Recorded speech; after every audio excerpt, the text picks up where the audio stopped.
예전에 제가 좋아하던 이 웹툰 작가가 있었습니다. 웹툰이라고 하는 것은 쉽게 말하면 인터넷 만화입니다. 인터넷 만화를 연재하는 한 작가를 굉장히 좋아했는데, 그 작가를 좋아하는 이유는 그 작가가 써내려가는 그런 만화의 스토리가 굉장히 저에게 있어서 모든 상황들이 공감이 되는 그런 내용들을 굉장히 많이 그려나갔기 때문에 그 작가의 작품들을 굉장히 많이 보았던 기억이 납니다. 그런데 제가 이 말을 하면은 이제 그런 생각이 드시는 분들이 계실 거예요. 제가 뭐 설교할 때마다, 아니 박 목사님은 맨날 무협지나 보고 인터넷 만화만 보는 거 아닌가 생각하실 수도 있지만, 과거에 학생 때 공부하다가 지치면 그렇게 즐겨 보았던 거니까 여러분들 오해하지 마시기 바랍니다. 아무튼 그 웹툰 작가를 굉장히 좋아했어요. 저와 그 작가의 나이도 굉장히 비슷했고, 그 작가가 써내려가는 모든 일상들이 정말 그때 당시 대학생이던 저의 생활과 굉장히 공감이 되는 그런 내용들을 많이 써내려갔기 때문에 그 작가를 굉장히 좋아했습니다. 근데 어느 날도 이제 그 작가가 그 만화를 연재하길 기다리면서 막 고대했어요. 원래 이 웹툰이라고 하는 만화는 딱 자정이 되는 시간 12시가 땡 하면은 이제 작품들이 인터넷에 게시가 되거든요. 이제 12시가 될 때까지 기다렸다가 딱 12시가 되는 순간 그 웹툰 작가의 만화를 보려고 딱 이제 휴대폰으로 들어갔는데 갑자기 휴재를 한다는 공지가 올라온 거예요. 제 입장에서는 정말 기다렸잖아요. 너무나도 고대하던 그 순간이었는데 휴재가 올라오는 것을 보고 마음 가운데 시험이 들 뻔했습니다. 너무나도 고대했는데 그만큼의 기다린 값어치를 딱 그 만화를 보았을 때 딱 그 보상 심리를 얻을 것만 이제 생각을 했는데, 이 휴재를 올린 것을 보고 굉장히 마음 가운데 실망감이 들고 안타까움이 들었습니다. 그래서 이제 그 휴재를 올린 그 공지를 제가 차근차근 읽어 내려가 봤는데 너무나도 안타까운 휴재의 글을 올렸더라고요. 왜냐하면 그 작가가 이제 만화를 이제 만화를 보면은 그 만화를 올릴 때마다 그 만화에 대해서 사람들이 댓글을 남길 수가 있었어요. 그 만화에 대해서 품평을 하고 비판하고, 뭐 재밌으면 재밌다, 뭐 재미없으면 재미가 없다, 이런 날선 비판들이 굉장히 실시간으로 달리는 것을 보게 됩니다. 그런데 그 휴재 공지를 보니까 그 웹툰 작가도 마찬가지로 그동안 악플들에게 너무나도 시달린 거예요. 정신적으로 피해를 굉장히 많이 입어서 도저히 연재할 수 없는 그런 상황 가운데 놓이게 되었다고 이 공지에 쓴 것을 보게 됩니다. 너무나도 그것을 보면서 안타까운 거예요. 그냥 상황이 다른 사람들의 압박과 멸시와 뭐 질투나 그런 손가락질 때문에 자신이 가진 재능을 마음껏 발휘하지도 못한 채로 그저 그 타인의 평가와 압박 때문에 멈춰버린 것, 스스로의 능력을 잃어버린 것이 굉장히 안타까웠습니다. 그런데 이런 일들이 생각보다 우리 주위에는 너무나도 많이 일어난다는 사실이에요. 특히나 우리가 교회 안에서 믿음 생활하면서도 타인의 어떤 시선이나 타인의 어떤 압박이나 타인의 어떤 생각과 비판 때문에 내가 가진 달란트를 제대로 발휘하지 못하는 그런 상황들이 우리에게는 너무나도 일상처럼 다가온다는 사실입니다. 지금 오늘 본문에서 나오는 이 디모데라고 하는 인물이 딱 그런 상황 가운데 처해진 그런 상황이 오늘 본문에서 설명을 하고 있습니다. 작가가 마치 악플을 받아서 연재를 중단한 것처럼 이 디모데도 자신의 사역을 잘 감당하다가 여러 가지 상황들 때문에, 여러 가지 사람들의 어떤 멸시나 또 어떤 핍박이나 어떤 손가락질 때문에 자신이 가진 그 달란트를, 자신이 맡겨진 그 사역들을 이제 제대로 끌어가지 못한 채로 위축되고 너무나도 어려운 상황 가운데 놓인 것을 보게 됩니다. 원래 디모데는 어떤 사람이었나요? 제가 지난번에도 이제 설교 시간에 말씀을 드렸지만 디모데라고 하는 인물은 모태신앙이었습니다. 할머니와 어머니의 믿음의 유산을 잘 이어받아서 어렸을 때부터 믿음을 가진 사람이었어요. 뿐만 아니라 사도 바울을 따라다니면서 전도여행을 다니면서 이 바울의 모든 목회적인 사역 부분을 직접 눈으로 보고 경험하면서 모든 것들을 배우고 익혔던 그런 젊은 목회자였습니다. 제가 이 디모데에게 굉장히 공감이 가는 것은 모태신앙도 저와 똑같고, 그리고 나이도 저와 얼추 비슷한 나이대였을 겁니다. 그리고 뭐 손가락도 저처럼 5개였을 거고, 머리털도 저처럼 뭐 있었겠죠. 여러 가지 닮은 구석들이 많았기 때문에 이 디모데에게 굉장히 공감이 가고 마음이 가는 이런 성경의 인물이었습니다.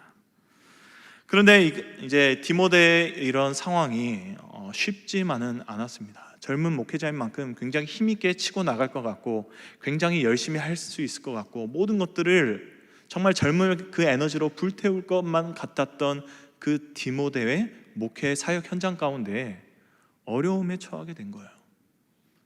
오늘 본문은 디모데의 후서지만 디모데의 전서를 보면은 이 디모데가 어떤 상황에 처했는지 명확하게 설명을 하고 있습니다.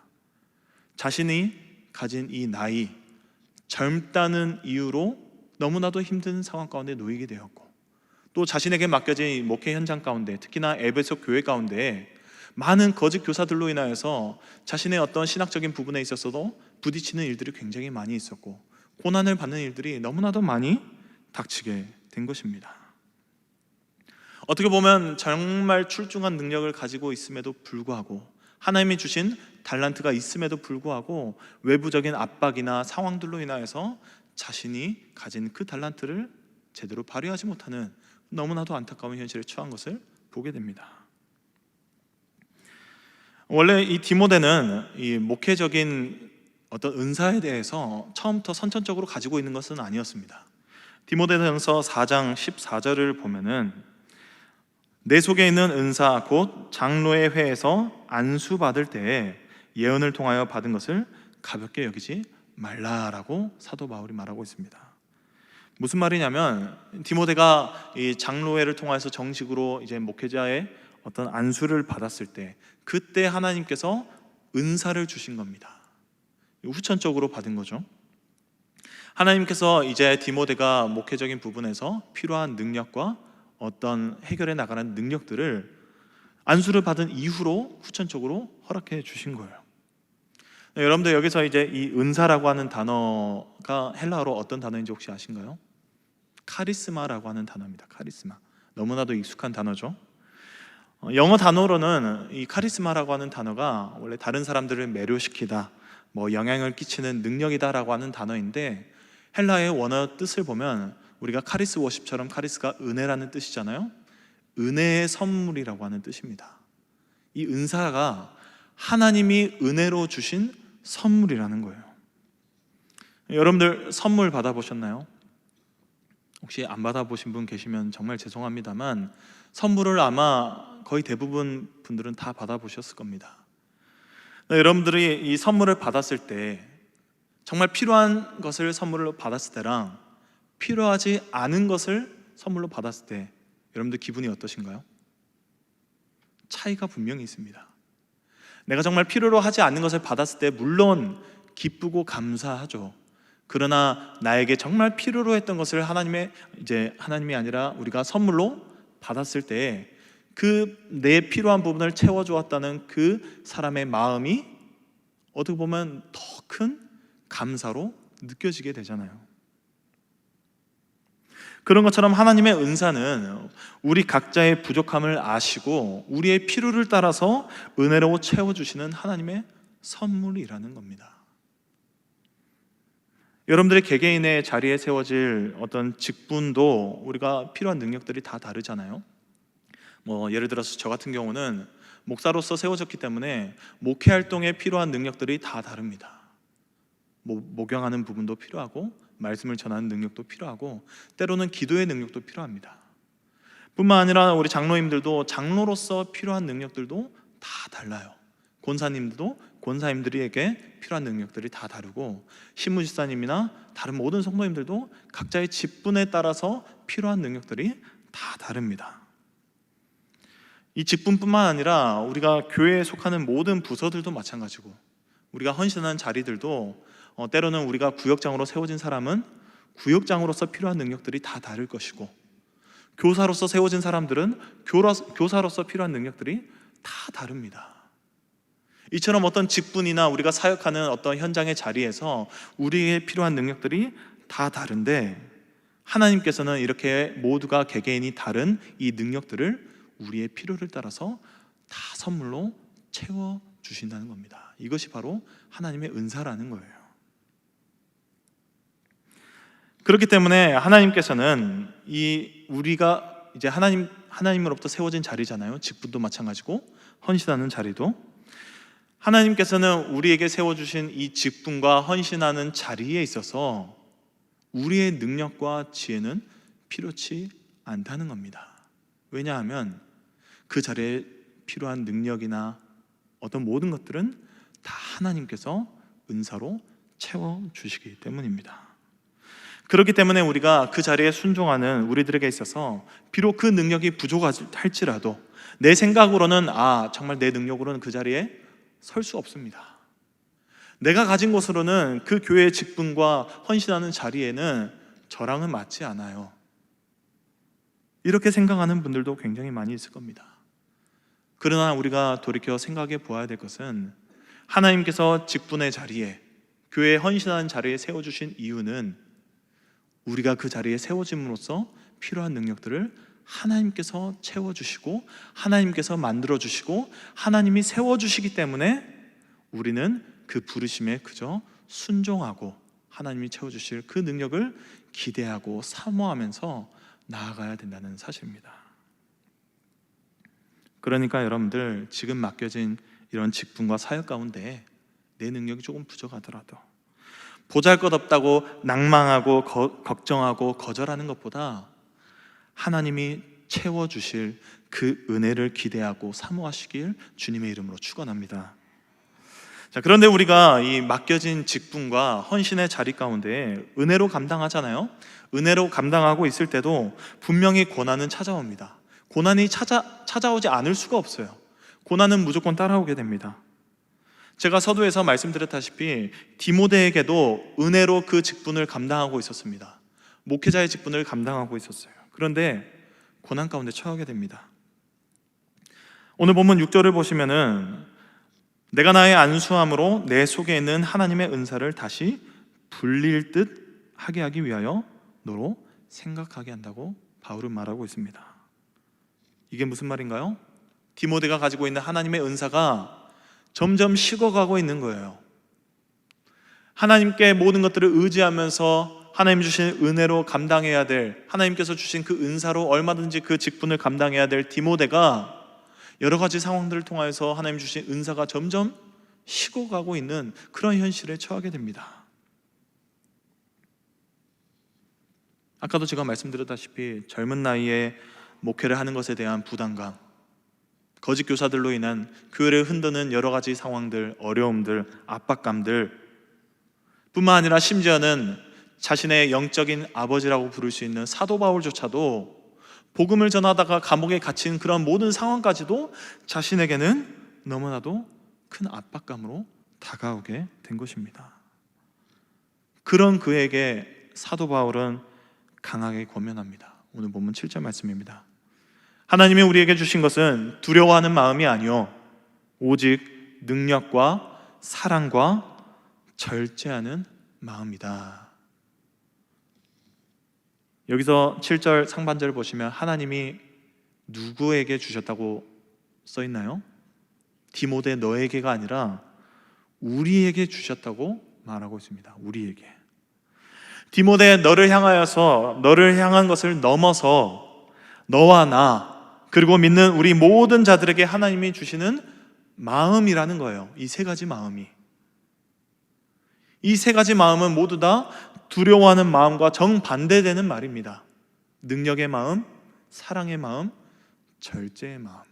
이 세 가지가 두려워하는 마음과는 반대되는 마음을 하나님께서 주셨다는 겁니다.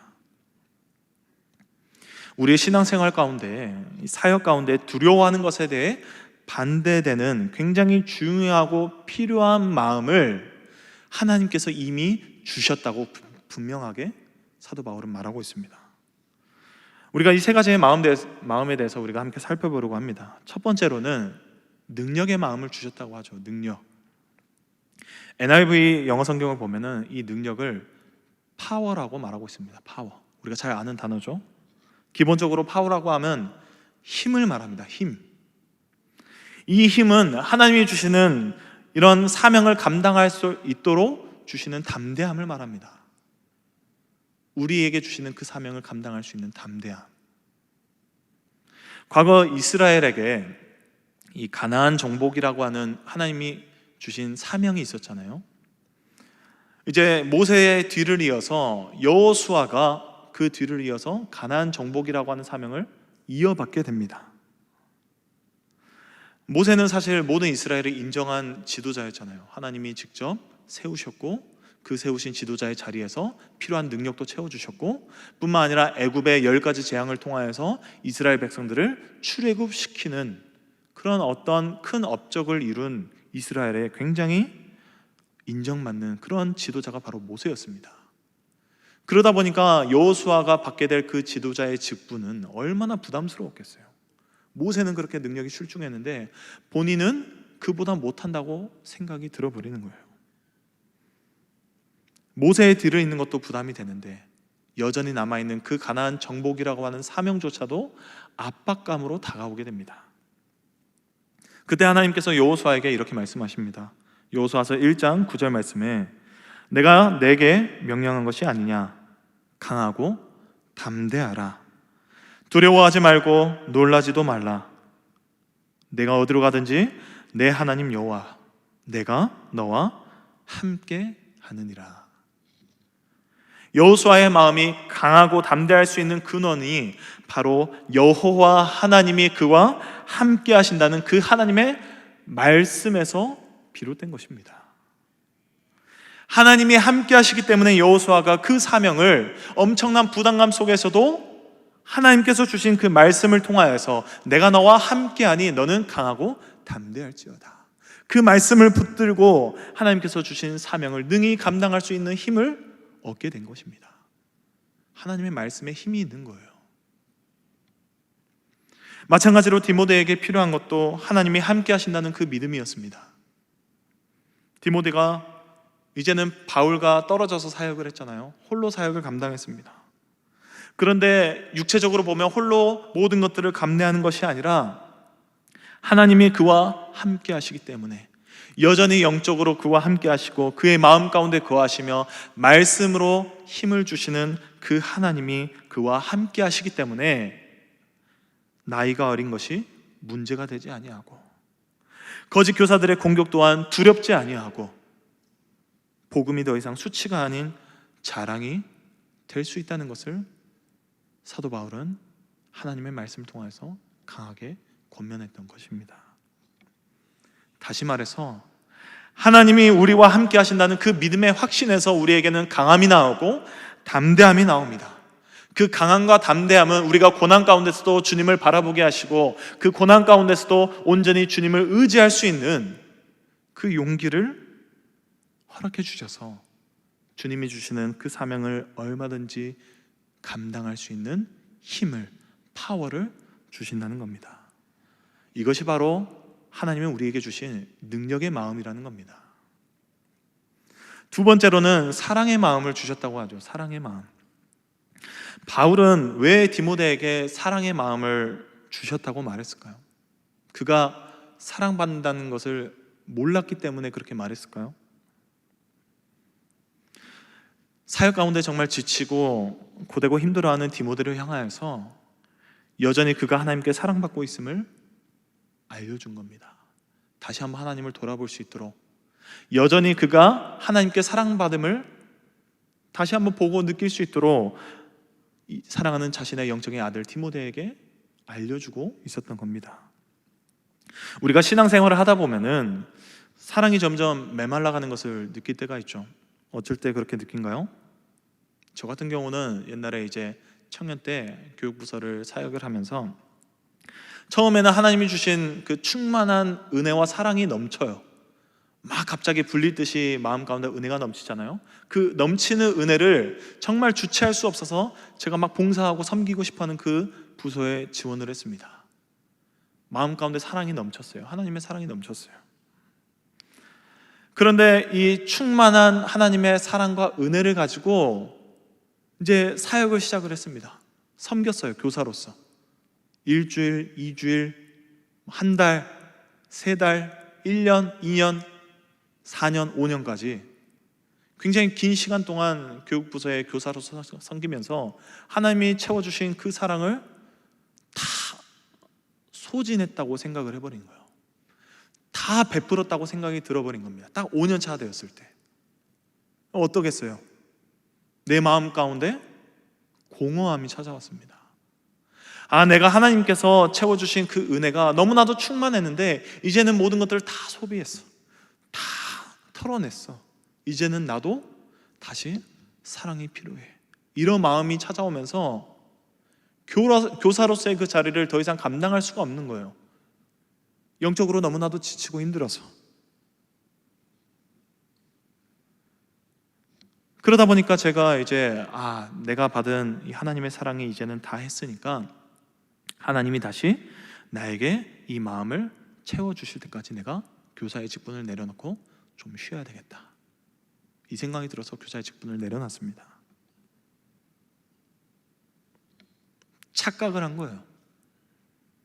하나님이 처음에 나를 사랑을 채워주셨을 때 그때 그 순간만 하나님께서 나에게 사랑을 베풀어 주셨다고 착각을 해서 마치 우리가 휴대폰 배터리처럼 한 번 사랑한 그 사랑을 가지고 배터리가 다 소진될 때까지 사랑을 더 이상 받고 있지 않다고 생각을 해버린 거예요. 그런데 사도 바울이 말하고 있는 것처럼 하나님의 사랑은 어느 시점에서 확 채워주고 멈춰있는 것이 아닙니다. 여전히 우리를 향하여서 과거에도 사랑하셨고 지금도 사랑하시고 앞으로도 사랑하실 그 하나님의 사랑이 여전히 우리들에게 주어지고 계신다는 겁니다. 무엇을 통해서요? 성경을 통해서요. 우리를 사랑하기 때문에 우리를 택하셨다는 것을 성경에서도 말씀하고 있고, 우리를 사랑하시기 때문에 우리를 인도하신다고 성경에서는 말씀하고 있고, 우리를 사랑하시기 때문에 여전히 나를 훈육하고 올바른 길로 갈 수 있도록 인도하신다고 성경을 통해서 말씀하고 계시고, 우리를 사랑하시기 때문에 우리 위해서 죽으신 그 사랑, 예수 그리스도의 십자가 사랑을 성경에 그 모든 마음을 담아서 우리들에게 말씀하고 있는 겁니다. 예전에 고등부에서 있었던 일이에요.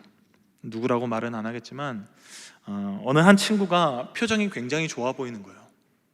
정말 원래 그랬던 친구가 아닌데 매주마다 볼 때마다 막 얼굴이 점점 펴져가고 막 휴대폰만 바라보면서 막 웃고 있는 거예요. 뭐 재밌는 거 있는가 하고 보려고 했다가 프라이버시 때문에 보진 않았고 그 친구한테 다가가서 물었습니다. 아니 누구누구야, 너 요즘 얼굴이 굉장히 핀 것 같은데 뭐 좋은 일 있었냐? 라고 물어봤어요. 근데 그 친구가 처음에 좀 뜸을 들이다가 결국에는 저에게 말해줬습니다. 어떤 한 친구랑 썸을 타고 있다는 거예요. 썸. 여러분들 썸이 뭔지 아신가요? 썸이 뭔가요? 참 이 썸이라고 하는 단어가 아실 분들은 다 아시겠지만 모르시는 분들도 많이 계실 거예요. 저도 이 단어를 이제 나중에 알게 됐는데 참 애매한 관계를 말하는 게 이 썸이라고 하는 단어입니다. 썸. 무슨 뜻이냐면 공식적으로 남자와 여자가 이제 나와 사귀어줘 하고 말하는 그런 공식적인 연애가 아니라 나도 이 사람을 좋아하고 있고 이 사람도 나를 좋아하는데 공개적으로는 아직 고백을 하지 않고 그냥 머뭇머뭇거리고 있는 그 상태를 썸이라고 하는 단어를 사용합니다. 뭐 안 좋아하는 사이도 아니고 그렇다고 공개적으로 넌 내 남자친구야, 넌 내 여자친구야 라고 말할 수 있는 단계도 아닌 정말 어정쩡하고 애매한 사이를 썸이라고 해요. 어떤 분들은 그럴 거예요. 아니 그런 정말 말도 안 되는 쓸데없는 짓을 하고 있대 라고 생각하는 분들도 분명히 계실 겁니다. 근데 요즘에는 그래요. 그런 사이를 즐기는 친구들이 굉장히 많다는 거예요. 공개적으로 연애하기 전에 그 설레임과 긴장감 이런 것들을 즐기는 그런 세대가 왔다는 겁니다. 참 희한하죠. 저는 어땠을 것 같나요? 썸을 탔을 것 같나요? 저는 남자답게 바로 사귀어달라고 고백을 했습니다. 저쪽을 쳐다보진 못하겠지만 아무튼 그래요. 그런데 여러분들 우리가 돌아보면은 우리가 하나님과 그런 사이일지도 모릅니다. 공개적으로 하나님을 사랑한다고 고백하고 내가 하나님을 사랑받는 자녀라고 고백하는 것이 아니라 그냥 썸을 타고 있는, 하나님의 사랑을 그저 즐기기만 하고 내가 하나님께 사랑한다고 고백하지 않는 그런 썸 타는 관계에 놓이고 있을지도 모른다는 겁니다. 여전히 우리를 향하여서 성경을 통하여서 사랑한다고 하는 그 하나님의 사랑을 우리가 외면하고 있을지도 모른다는 겁니다. 목이 메이네요. 썸 때문에 목이 메이는 건 아니고 하나님의 사랑 때문에 그럽니다. 우리는 그 하나님의 사랑을 우리의 필요에 따라서만 받고 필요하지 않을 때는 바라보지 않는 그런 애매한 관계에 있으신 분들 계신가요? 하나님만 사랑하도록 짝사랑하도록 내버려두는 이 썸의 관계는 우리가 내려놓아야 하는 그러한 불필요한 관계라는 겁니다. 하나님이 주시는 사랑은 결코 썸이 아닙니다. 그렇다고 밀고 당기는 밀당도 아닙니다. 늘 한결같이 우리를 바라보시고 여전히 우리를 사랑한다고 고백하는 그 하나님의 고백이 성경 말씀에 써 있다는 겁니다. 성경을 보면요, 창세기부터 요한계시록까지 우리를 사랑하신다고 하는 하나님의 러브레터가 써 있습니다.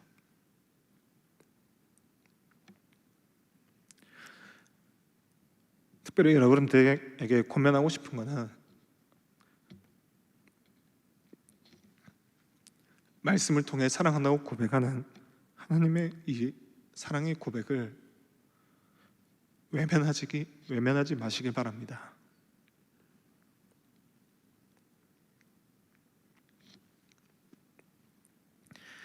매일 사랑한다고 고백하는 그 하나님의 말씀을 우리가 늘 가까이 하면서 우리도 삶으로 하나님께 사랑한다고 고백하는, 하나님과 공개적으로 연애하는 여러분들 되시길 소망합니다.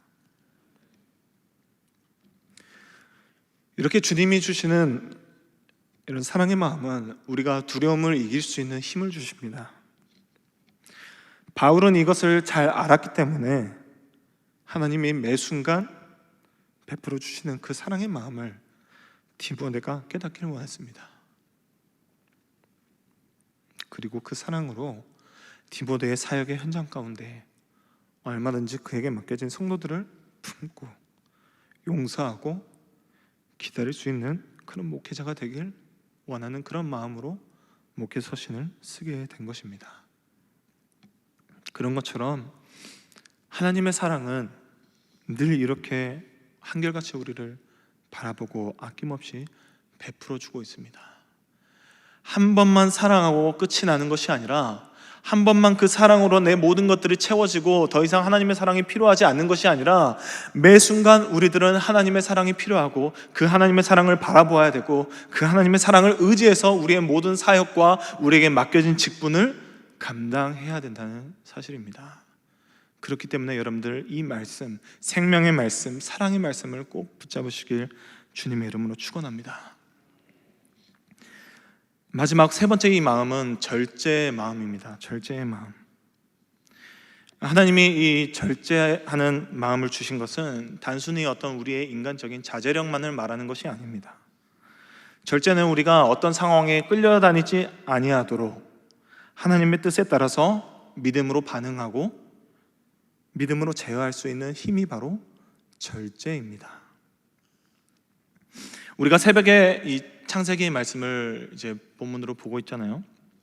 최근에 이 아브라함의 이야기를 우리가 새벽의 말씀을 통해서 살펴보고 있습니다. 이 믿음의 조상이라고 불리는 아브라함은 어떤 사람이었나요? 그가 처음에는 정말 이 성경에서 말하는 것처럼 그는 당연히 믿음의 조상으로서 당연한 사람이야. 처음부터 아무것도 부족함 없이 세워진 사람이었을까요? 결코 아니라는 겁니다. 아브라함도 굉장히 부족했고 믿음도 연약하고 하나님을 의지하지 않고 다른 자신의 방법대로 행했던 우리와 똑같은 사람이었다는 거예요. 하나님께서 이 가나안 땅으로 이 아브라함을 인도하셨잖아요. 그런데 이 가나안 땅에 도착했을 때 기근이 찾아옵니다. 기근이 찾아와서 정말 젖과 꿀이 흐르는 풍요의 땅이라고 말했는데 기근 때문에 더 이상 먹고 마실 물이 점점 부족해 가는 것을 느끼게 됩니다. 아브라함이 어떤 선택을 했을까요? 하나님께서 보여주시고 인도하신 그 가나안 땅을 버려두고 하나님께 묻지도 않고 점점 가나안 남쪽으로 이동하다가 결국에는 애굽으로 넘어가게 됩니다. 애굽으로 넘어갔을 때 아브라함은 처음에 어떻게 행동을 했을까요? 염려하는 마음이 먼저 들었습니다. 자신의 아내인 사라의 미모를 너무나도 걱정을 하게 된 거예요. 너무 출중하니까, 너무 아름다우니까 애굽 사람들이 보고 반하면 어떡하지? 이 아름다움 때문에 오히려 나를 죽이고 아내를 빼앗아가면 어떡하지? 이런 마음 가운데 시험이 들게 됩니다. 하나님이 내가 너에게 복을 주는 자, 이제 아브라함 너에게 복을 주는 자에게, 축복하는 자에게는 복을 주겠고 너를 저주하는 자에게는 내가 저주하겠다고 말씀하셨던 그 하나님의 그 말씀을 붙들지 못하고 인간적인 생각으로 그저 자신의 목숨을 위협받을 것을 염려해서 속이게 됩니다. 거짓말을 꾸미게 돼요. 그럼 어떻게 되었나요? 그 결과로 애굽의 바로 왕에게 붙잡히게 되고 사라를, 자신이 사랑하는 아내를 바로 왕의 아내로 넘겨주게 됩니다. 넘겨주는 그런 상황 가운데 처하게 돼요. 인간적인 자신의 어떤 속임과 거짓 때문에 자신의 사랑하는 아내를 잃을 위기에 처하게 된 것입니다. 그런데 그때 하나님께서 바로와 애굽 땅에 재앙을 내리시잖아요. 재앙을 내려서 바로 왕에게 깨닫게 합니다. 바로야, 이 여인은 너의 아내가 될 사람이 아니라 내가 택한 아브라함의 아내라고 분명하게 말씀하셔서 바로 왕은 누가 말하지도 않았지만 그 재앙이 닥치자마자 왜 아브라함 네가 나를 속였냐, 왜 너의 아내를 누이라고 속였냐 하면서 아브라함이 가지고 왔던 모든 재산을 보내주고 거기에 대해서 더 많은 것들, 자신의 애초에 넘겨주었던 모든 예물들을 사라와 함께 아브라함에게 넘겨주게 됩니다. 하나님께서는 이런 연약한 아브라함의 이런 모습들을, 이런 목숨의 위협에 처하게 되는 이런 상황들을 통하여서 고난 가운데서도 하나님을 의지하는 것이 얼마나 중요한지 깨닫게 하셨고 보여주셨고 인도하여 주셨습니다. 그래서 남쪽으로 향해서 애굽으로 내려갔던 그 아브라함의 발걸음을 하나님을 의지하는 법을 가르쳐 주신 다음에 다시 올라가게 하십니다. 가나안 땅으로 올라가게 하셔요. 약속의 땅으로, 하나님이 허락해 주신 그 땅으로 올라가게 하십니다. 그리고 그 가나안 땅으로 돌아온 아브라함에게 또 하나의 사건이 발생하게 되죠. 조카 롯이랑 어떻게 보면 본인들의 직접적으로 부딪히는 건 아니지만 목자들끼리 부딪히는 일이 발생하게 됩니다. 당시에 이 가나안 땅에 이 아브라함과 이 가족들만 지낸 것이 아니라 가나안 족속들이 많이 살고 있었습니다. 그러다 보니까 기근 때문에 먹을 것도 부족하고 마실 물도 부족한 그런 상황 가운데에 아브라함의 목자들, 그러니까 아브라함에게 속해 있는 가축들이 먹을 것들과 롯이 이제 소유하고 있는 가축이 먹을 것들이 굉장히 부족한 상황 가운데 서로 그 땅을 차지하기 위해서 이제 자신들의 가축을 먹이기 위해서 부딪히는 일이 발생하게 됩니다. 그런데 그런 부딪히는 상황 가운데 아브라함이 조카 롯을 향하여서 어떻게 행했는지 여러분들 혹시 아신가요? 내가 좌하면 나는 우하겠고 내가 우하면 나는 좌하리라. 어떻게 보면은 정반대의 말 같지만 잘 보면은 가장 먼저 나오는 말이 네가 먼저 선점해라 이 말입니다. 보통 우리가 회사 생활을 하거나 사업을 운영을 하다 보면은 어떤 그 회사의 인센티브나 어떤 수익이 나게 되면은 가장 큰 인센티브는 대표들이 먼저 선점을 하려고 합니다. 가장 큰 수익을 가져가요. 그리고 그에 가져가고 남긴 그런 어떤 수익에 대해서 나머지 부분을 직원들에게 베풀게 됩니다. 마치 그런 것처럼 이 하나님께서 인도하셨던 가나안 땅이었기 때문에 얼마든지 아브라함이 먼저 그 땅을 선점할 수 있는 기회가 있었습니다. 그런데 아브라함은 그렇게 하지 않았어요. 자신이 먼저 선점할 수 있는 권리를 행하지 않았습니다. 조카 롯에게 먼저 좋은 땅을 선점할 수 있는 기회를 양보하였던 거예요. 왜 그랬을까요? 이전에 가나안 땅을 떠나서 애굽으로 가는 과정 가운데 하나님이 함께 하시는 것보다 더 큰 은혜가 없다는 것을 깨달았기 때문입니다. 경험했기 때문이에요. 비록 자신이 좋은 땅을 선점하진 않았지만 하나님이 함께하는 것보다 더 큰 은혜와 복이 없다는 것을 깨달았기 때문에 자신은 절제해서 눈앞에 보이는 이익을 먼저 선점하는 것보다 하나님을 먼저 택하는 그런 믿음의 선택을 하게 된 것입니다. 그런 것처럼 이 절제라고 하는 마음은 우리의 어떤 성격이나 인내심에서 나오는 능력이 아니라 하나님이 우리와 함께 하실 때 열매로 맺어지는 하나님이 주신 선물과 같은 성품이라는 겁니다.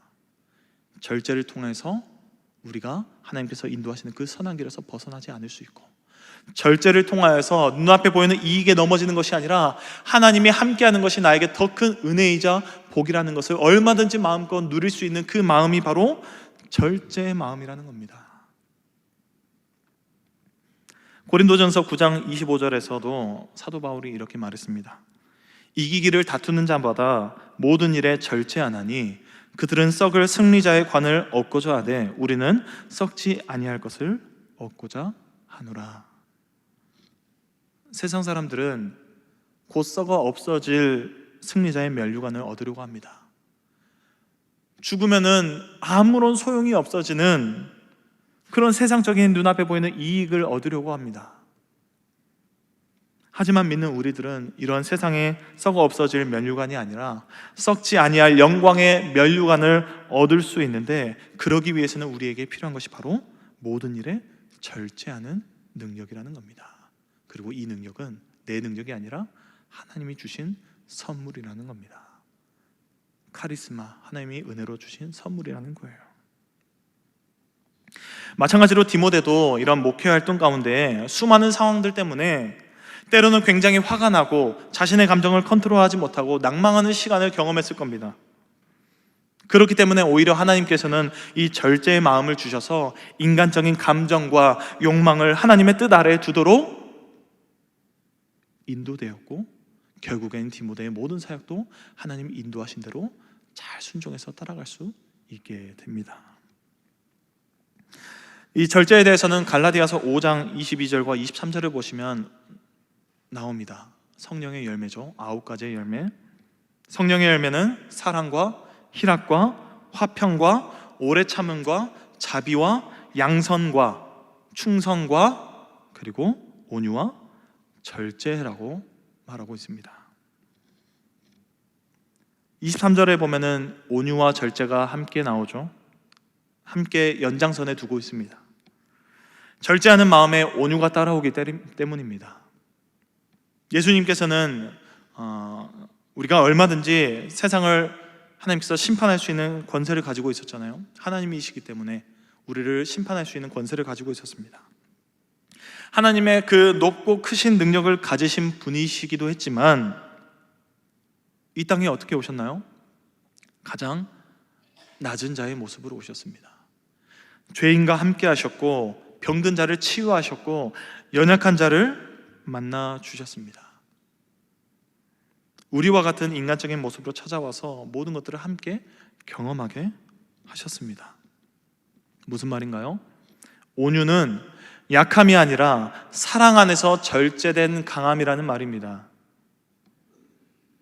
절제는 나 자신을 드러내는 것이 아니라 겸손하게 하나님의 뜻에 순종하고 예수 그리스도만을 내 삶에 드러내는 능력이라는 거예요.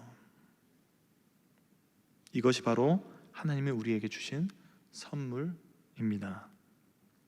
이렇게 바울은 디모데에게 세 가지의 마음, 능력의 마음, 사랑의 마음, 절제의 마음을 가지고 오늘 보면 8절에서도 말하고 있듯이 복음을 전하는 일을 멈추지 말고 고난에 동참하라고 말하고 있습니다. 우리의 믿음을 지키면서 겪는 고난은 결국 나 때문이 아니라 예수 그리스도를 위한 것임을 잘 알았기 때문에 그렇게 말을 했던 겁니다. 고난은 단순한 아픔이 아니라 하나님 나라에 참여하는 은혜의 과정이라는 겁니다. 고난을 받을수록 우리에게는 그리스도인이라는 증표가 더욱더 드러나게 됩니다. 오늘 본문 10절 하반절에서 말하고 있는 것처럼 복음으로써 생명과 썩지 아니할 것을 드러내신지라. 하나님께서는 복음을 통하여서 우리에게 썩지 아니하는 이 아름다움을, 영원한 아름다움을 드러내십니다. 그리고 14절, 마지막 14절에서 말하듯이 우리는 이 아름다운 복음을 지켜야 할 의무가 있게 되는 것입니다. 복음을 아름답다고 표현했잖아요. 복음이 아름다운 이유는 하나님의 능력으로 우리의 삶이 선한 삶으로 변화되어서 빛나기 때문에 아름답다고 하는 것입니다. 우리의 힘으로는 변화될 수 없지만 복음의 능력으로는 우리가 가진 어떤 한계점을 얼마든지 넘을 수 있는 힘과 능력을 더하여 주십니다. 마지막으로 이 항공 영어 중에 PNR이라고 하는 단어가 있습니다. PNR. 이 Point of No Return이라고 하는 단어인데 무슨 뜻일 것 같나요? 비행기가 이륙을 하고 나서 어느 정도 시간이 지났을 때 연료가 그만큼 달았을 거 아니에요? 그 연료가 이제 달아지고 나서 남은 연료로는 다시 출발지로 돌아갈 수 없는 지점을 바로 PNR이라고 부릅니다. 그래서 비행기가 공중에 뜨고 나서 이 PNR이라고 하는 이 지점을 지나게 되면은 그 비행기는 이제 결국에는 목적지로 향할 수밖에 없는 그런 상태에 놓이게 됩니다. 정해진 목적지로 향하든지 아니면은 결국엔 출발점으로 돌아갈 수 없기 때문에 다른 곳을 찾아서 이제 도착지를 정할 수밖에 없는 그런 상태를 PNR이라고 부른다는 거예요. 근데 우리의 삶과 신앙과 그리고 사역에도 이렇게 돌이킬 수 없는 시점, 다시는 돌아갈 수 없는 그런 위기의 순간이 우리에게도 찾아오게 됩니다. 돌아갈 수도 없고 앞으로 나아갈 힘도 없을 때 과연 우리들은 어떻게 해야 될까요? 마가복음 6장을 보시면은 예수님께서 제자들을 통하여서 오병이어의 기적을 행한 것을 우리는 보게 됩니다. 수많은 사람들에게 예수님께서 제자들과 함께 보리떡 5개와 물고기 2마리로 수천 명의 사람들을 먹이는 사역에 동참합니다. 하루 종일 나누어줘요. 얼마나 힘들었겠어요? 이것도 굉장히 육체적인 노동이에요. 나눠주는 것도 한두 명도 아니고 수천 명이나 된 사람들을 12명, 예수님 포함해서 13명이 나누는 것이 결코 쉬운 일은 아닙니다. 그런데 그렇게 이제 사역을 힘들고 이제 고된 사역을 마치고 나서 쉬면은 좋잖아요. 쉬면은 좋은데 예수님께서는 제자들을 재촉하십니다. 예수님께서는 기도하러 가시고 그리고 제자들은 바다 위에서, 배 위에서 기다리도록 말씀하십니다. 완전히 녹초가 되었겠죠.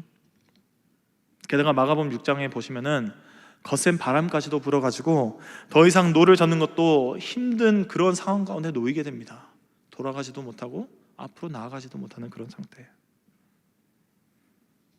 그런 어려운 순간에 PNR이라고 하는 그런 한계에 부딪히는 그 순간에 예수님께서는 바다 위를 걸어오셔서 그들에게 말씀하십니다. 마가복음 6장 50절 말씀에 하반절에 이렇게 말씀하시죠. 예수께서 곧 그들에게 말씀하여 이르시되 안심하라 내니 두려워하지 말라. 제자들이 예수님을 찾아간 것이 아니라 예수님이 제자들에게 먼저 찾아오셔서 그들의 한계점 너머로 이끌어 주십니다. 그들 스스로는 넘을 수 없을 것 같았던 그 지점을 예수님이 찾아와서 넘어가게 하시고 선하게 변화시켜 주시고 그들의 삶을 결국 예수 그리스도를 닮아가는 그런 삶으로 인도해 주셨다는 겁니다. 마찬가지로 디모데도 똑같습니다. 사역의 현실 앞에서 지치고 힘들어하고 두려워하는 그 디모데를 향하여서 복음의 메시지를 담은 그 예수 그리스도의 복음, 그 말씀, 생명, 이 복음을 통하여서 디모데도 PNR, 이 한계점을 넘게 하시고 선하게 변화시켜 주신다는 것입니다.